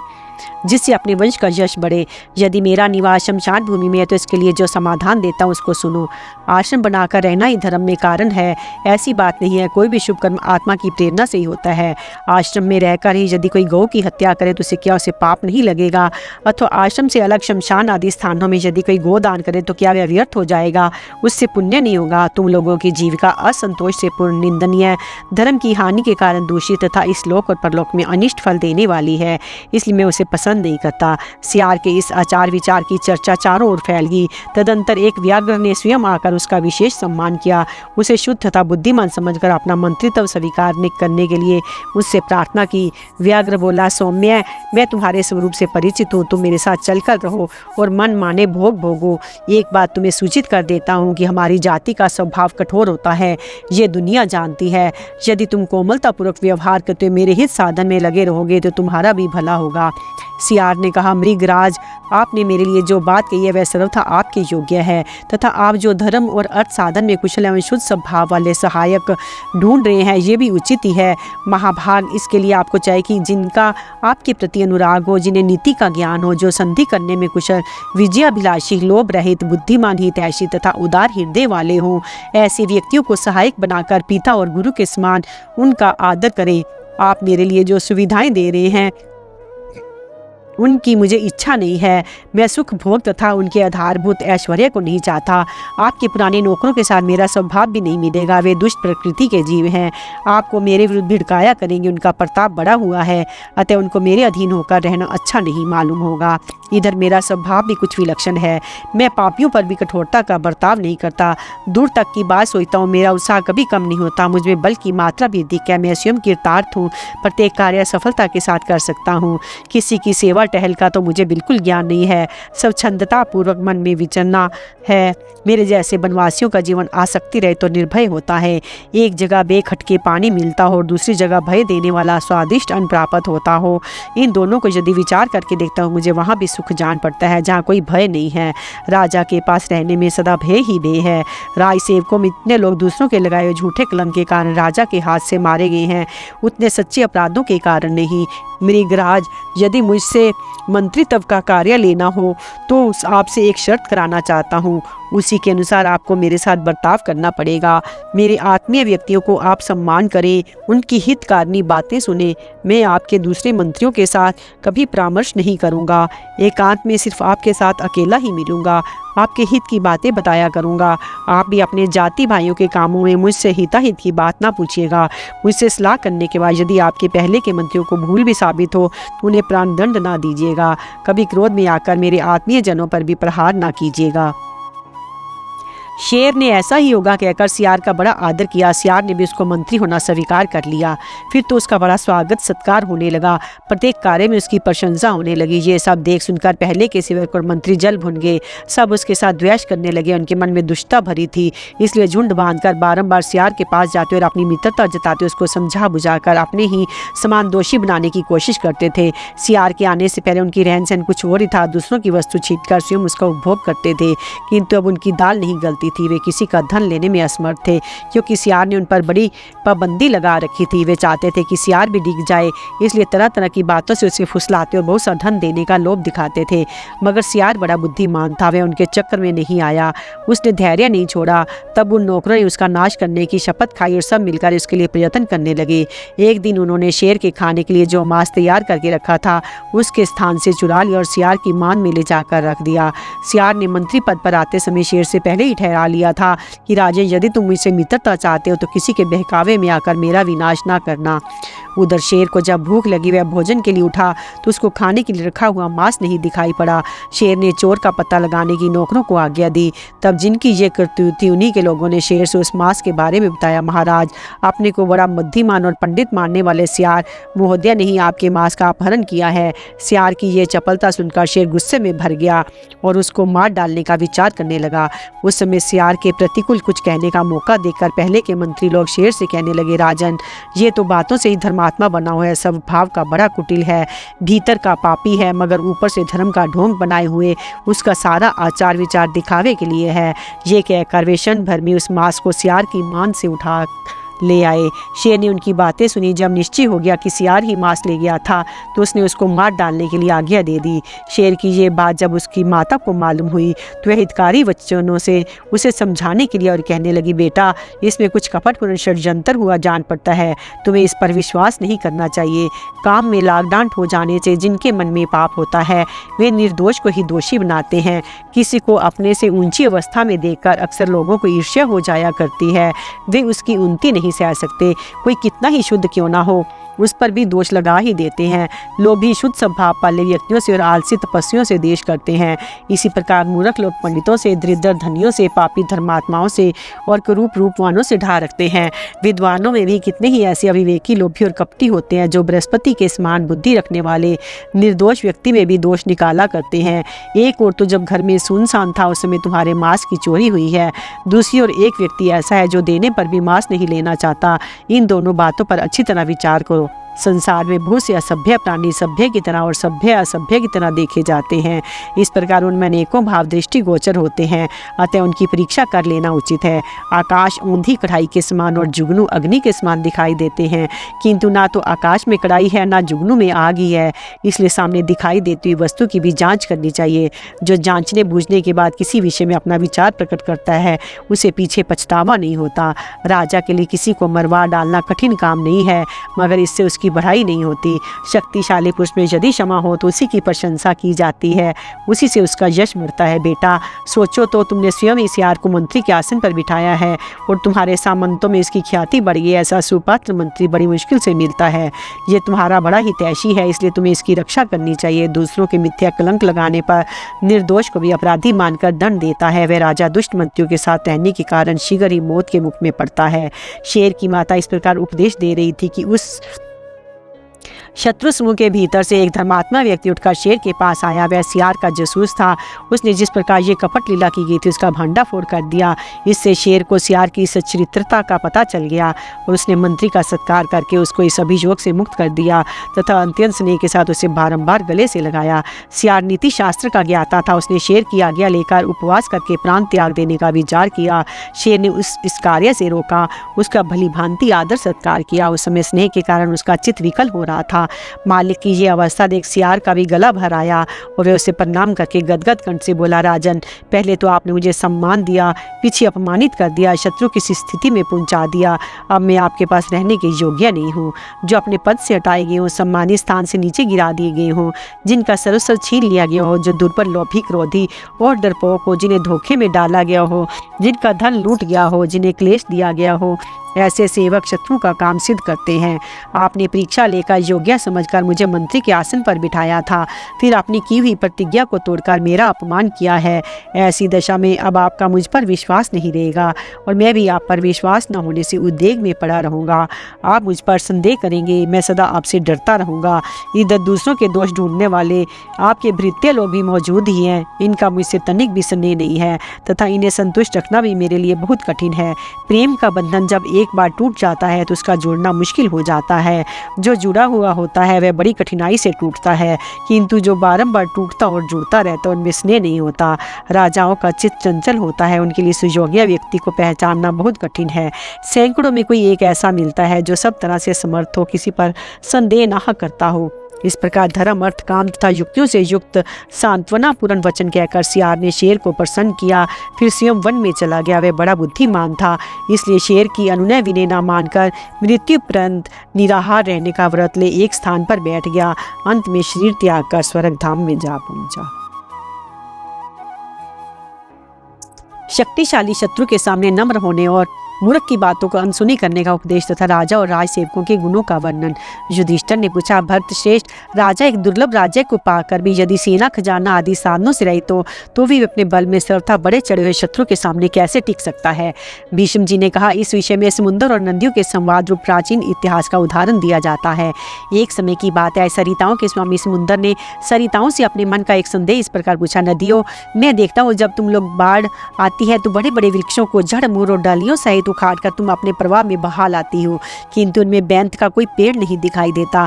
बैंत का शरीर तो नहीं के बराबर बहुत पतला होता है, उसमें कुछ दम भी नहीं होता, फिर वह तुम्हारे खास किनारे पर जमता है, फिर भी तुम उसे ना ला सकी, क्या कारण है? उसे कमज़ोर समझकर उपेक्षा तो नहीं कर देती, अथवा उसने तुम लोगों का कुछ उपकार तो नहीं किया है? क्यों बैंत का वृक्ष तुम्हारे तक छोड़कर नहीं आता? इस विषय में तुम सब लोगों का विचार जानना चाहता हूँ। ये सुनकर गंगा जी ने युक्ति युक्त अर्थपूर्ण तथा दिल में बैठने वाली बात कही। नाथ, वे वृक्ष अपने स्थान पर अकड़ कर खड़े रहते हैं, हमारे प्रबल प्रवाह के सामने सिर नहीं झुकाते।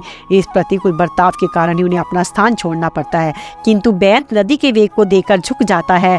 वह समय के अनुसार बर्ताव करना जानता है, सदा हमारे अधीन रहता है, अकड़ कर खड़ा नहीं होता। अतः अपने अनुकूल आचरण के कारण उसको स्थान छोड़कर यहाँ नहीं आना पड़ता। जो पौधे, वृक्ष, लता, गुलम आदि हवा और पानी के वेग से झुक जाते और वेग शांत होने पर सिर उठाते हैं, उनका कभी तिरस्कार नहीं होता।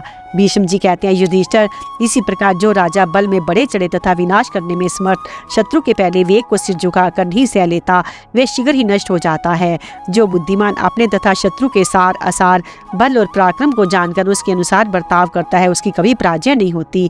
अतः जब शत्रु को बल में अपने से बहुत बड़ा समझे तो विद्वान पुरुष को बैंत की तरह नम्र हो जाना चाहिए, यही बुद्धिमान का लक्षण है। युधिष्ठिर ने पूछा, भारत, यदि कोई धृष्ट मूर्ख मधुर या तीखे शब्दों में भरी सभा के बीच किसी विद्वान पुरुष की निंदा करे तो विद्वान को उसके साथ कैसा बर्ताव करना चाहिए? भीष्म जी ने कहा, बेटा, जो निंदा करने वाले के ऊपर क्रोध नहीं करता वह उसके पुण्य को ले लेता है और अपने पाप धो डालता है। इसलिए कटु वचन बोलने वाले को आतुर समझकर उसकी अपेक्षा कर देनी चाहिए। वह मूर्ख तो पाप कर्म करके अपनी तारीफ करते हुए सदा यही कहता है कि मैंने अमुक भले आदमी को भरी सभा में ऐसी ऐसी बातें सुनाई कि वह लाज से गड़ गया, उसका मुंह सूख गया और मरा हुआ सा हो रहा है। इस प्रकार निंदनीय कर्म का उल्लेख करके अपनी प्रशंसा करता और तनिक भी लजाता नहीं है। ऐसे नीच पुरुष की यत्नपूर्वक अपेक्षा करनी चाहिए। मूर्ख मनुष्य जो कुछ भी कह दे विद्वान को वह सब सह लेना चाहिए। जैसे जंगल में कौआ व्यर्थ ही काई काई किया करता है, उसी तरह मूर्ख मनुष्य भी अकारण ही निंदा करता है और अपनी अनुचित आचरण एवं चेष्टाओं से अपनी असलियत में संदेह पैदा करता है। संसार में जिसके लिए कुछ भी ना कह देना या कर डालना असंभव नहीं, ऐसे मनुष्य से बात ही नहीं करनी चाहिए। जो सामने गुण गाता परोक्ष में निंदा करता है वह तो कुत्ते के समान है। इसके लिए ही लोक और परलोक दोनों नष्ट हो चुके हैं। इसलिए बुद्धिमान पुरुष को चाहिए कि ऐसे पापी को तुरंत त्याग कर दे। युधिष्ठिर ने कहा, दादाजी, अब मैं ये प्रार्थना करता हूँ जिससे राज्य को जो वर्तमान तथा भविष्य में कल्याण और अभ्युदय करने वाला हो, जिससे राष्ट्र की उन्नति हो, वह उपाय मुझे बताइए, क्योंकि आप तथा महाबुद्धिमान विदुर जी ही हमारे वंश के हित में लगे रहकर सदा राज धर्म का उपदेश देते रहते हैं। राजा अकेला ही सारे राज्य की रक्षा नहीं कर सकता, इसलिए उसके पास कैसे और किन गुणों वाला सेवक रहने चाहिए। भीष्म जी ने कहा, बेटा, कोई भी सहायकों के बिना अकेले राज्य नहीं चला सकता। राज्य ही क्या, सहायता के बिना किसी भी अर्थ की प्राप्ति नहीं होती। यदि प्राप्ति हो भी गई तो उसकी रक्षा असंभव हो जाती है। अतः सेवकों का होना आवश्यक है, जिसके सभी सेवक ज्ञान विज्ञान से संपन्न, हितैषी, कुलीन तथा प्रेमी हो, उसी राज्य को राज्य का सुख मिलता है। जो कुलीन हो, जिन्हें धन का लोभ दिखाकर शत्रु फोड़ न सके, जो राजा के साथ रहते उन्हें अच्छी बुद्धि देते हो, जो अच्छे स्वभाव के हों, भविष्य का प्रबंध करने वाले, समय को जानने वाले तथा बीती हुई बात के लिए शोक न करने वाले हों, ऐसे मंत्री जिस राजा के पास रहते हैं वही राज्य का फल भोगता है। जिस राजा के सहायक उसके सुख में सुखी, दुख में दुखी रहते हों, उसकी आर्थिक उन्नति की चिंता में लगे रहने वाले और सत्यवादी हों, वही राज्य का फल भोगता है। जिसका देश दुखी ना हो, जो खोटे विचार का ना होकर सदा सन्मार्ग पर चलने वाला हो, वही राजा राज्य का भागी होता है। विश्वास पात्र, संतोषित तथा खजाना बढ़ाने का प्रयत्न करने वाले खजांचियों के द्वारा जिसके कोष की सदा वृद्धि हो रही है, वही राजा उत्तम है। यदि लोभ वश फूट ना सकने वाले संग्रही, सुपात्र, विश्वसनीय एवं निर्लोभ मनुष्य अन्न आदि भंडार की रक्षा में नियुक्त हो तो उसकी विशेष उन्नति होती है। जिसके नगर में कर्म के अनुसार फल देने वाले शंख मुनि के बनाए न्याय का पालन देखा जाता है, वही राजा अपने धर्म का फल पाता है। जो अपने जहाँ अच्छे लोगों को जुटाता है और अवसर के अनुसार राजनीति के संधि, विग्रह, यान, आसन, द्वैधी भाव तथा समाश्रय नामक 6 गुणों को उपयोग करता है, उसी को धर्म का फल मिलता है। बुद्धिमान राजा को चाहिए कि पहले अपने सेवकों की सच्चाई, शुद्धता, सरलता, स्वभाव, शास्त्रीय ज्ञान, सदाचार, कुलीनता, जितेंद्रियता, दया, बल, पराक्रम, प्रभाव, विनय तथा क्षमा आदि गुणों की जानकारी प्राप्त करे। फिर जो जिस कार्य के योग्य जान पड़े उन्हें उसी काम पर लगावे, उनकी रक्षा का पूरा प्रबंध करते, बिना जांचे बुझे किसी को मंत्री न बनाए, क्योंकि नीच कुल के मनुष्य का सहवास हो जाने पर राजा को ना सुख मिलता है ना उसकी उन्नति होती है। यदि राजा अपराध न होने पर भी किसी कुलीन पुरुष का तिरस्कार कर दे तो वह अपनी कुलीनता के ही कारण राजा का अनिष्ट करने का विचार नहीं करता, किंतु एक नीच कुल का मनुष्य साधु स्वभाव के राजा का आश्रय पाकर यद्यपि दुर्लभ ऐश्वर्य का उपभोग करता है, तथापि यदि एक बार भी राजा ने उसकी निंदा कर दी तो वह उसका शत्रु बन जाता है। इसलिए मंत्री उसे बनावे जो कुलीन, शिक्षित, बुद्धिमान, ज्ञान विज्ञान में निपुण, शब्द शास्त्रों का तत्व जानने वाला, सहनशील, अपने देश का निवासी, कृतज्ञ, बलवान, क्षमावान, जितेंद्रिय, निर्लोभ, जितना मिल जाए उतने से ही संतुष्ट रहने वाला, अपने स्वामी तथा मित्रों की उन्नति चाहने वाला, देश काल का ज्ञान रखने वाला, वस्त्रों का संग्रह करने वाला, सदा मन को वश में रखने वाला, हितैषी, आलस्य से रहित, संधि और विग्रह का अवसर जानने वाला, नगर और देश के लोगों का प्रेम भाजन खाई और सुरंग खुदवाने तथा व्यूह निर्माण की कला में कुशल, अपनी सेना का उत्साह बढ़ाने में प्रवीण, चेष्टा और शक्ल देखकर मनुष्य के मन का भाव समझने वाला, अहंकार रहित, निर्भीक, कार्यदक्ष, बलवान, उचित काम करने वाला, शुद्ध, राजनीति में चतुर, गुणवान, उद्योगशील, जड़ता से रहित, दूर तक विख्यात, अच्छे स्वभाव वाला, मीठे वचन बोलने वाला, धीर, शूरवीर तथा देश काल के अनुसार काम करने वाला हो। जो राजा ऐसे योग्य पुरुष को मंत्री बनाता और कभी उसका अनादर नहीं करता है, उसका राज्य चंद्रमा की चांदनी की तरह चारों ओर फैल जाता है। राजा को भी उपयुक्त गुणों से विभूषित होना चाहिए, साथ ही उसमें शास्त्र ज्ञान, धर्म परायणता, प्रजा पालन आदि गुण भी रहने चाहिए। राजा धीर, क्षमावान, पवित्र मनुष्य और समय को पहचानने वाला, बड़ों की सेवा करने वाला, शास्त्र का ज्ञाता, बुद्धिमान, स्वर्ण शक्ति से संपन्न, न्याय के अनुसार कार्य करने वाला, जितेंद्रिय, प्रिय बोलने वाला, शत्रु को भी क्षमा करने वाला, श्रद्धालु और दुखियों को हाथ का सहारा देने वाला हो। वे अहंकार ना करे, कर्तव्य परायण बने, अपने भक्तों पर प्रेम रखे, अच्छे मनुष्यों का संग्रह करे, जड़ता को त्याग दे, सदा प्रसन्न मुख बना रहे, सेवकों का सर्वदा ख्याल रखे, क्रोध ना करे, हृदय को उदार बनावे, राय दंड का कभी त्याग ना करे, किंतु उसका न्याय के अनुसार उपयोग करे, गुप्तचर रूपी नेत्रों के द्वारा प्रजा की प्रत्येक अवस्था पर दृष्टि रखे तथा धर्म और अर्थ के विषय में सर्वदा कुशल रहे। ऐसे सैकड़ों गुणों से युक्त राजा ही प्रजा के लिए वांछनीय होता है। राजन, राज्य की रक्षा में सहायता पहुंचाने वाले समस्त सैनिक भी इस प्रकार अच्छे गुणों से संपन्न होने चाहिए। इसके लिए अच्छे पुरुषों की ही तलाश करनी चाहिए और उनका कभी अपमान नहीं करना चाहिए। जिसके योद्धा युद्ध में वीरता दिखाने वाले, कृतज्ञ, शस्त्र चलाने की कला में कुशल, निर्भय, धर्मशास्त्र के ज्ञाता तथा धनुर्विद्या में प्रवीण होते हैं, उसी राजा के अधीन इस भूमंडल का राज्य होता है। जो राजा सेवकों के गुण स्वभाव को जानकर उन्हें योग्य कार्यों में नियुक्त करता है, उसे ही राज्य का फल मिलता है। मंत्री के पद पर उन्हीं को बिठाना चाहिए जिनमें उस पद के अनुरूप गुण और उस काम को संभालने की योग्यता हो। जो भृत्यों को उनकी योग्यता के अनुकूल काम सौंपता है, वह राजा राज्य से ही फायदा उठाता है। इसलिए मूर्ख, शूद्र, बुद्धिहीन, अजितेंद्रिय तथा नीच कुल के मनुष्यों की राज्य के काम में नहीं लगाना चाहिए।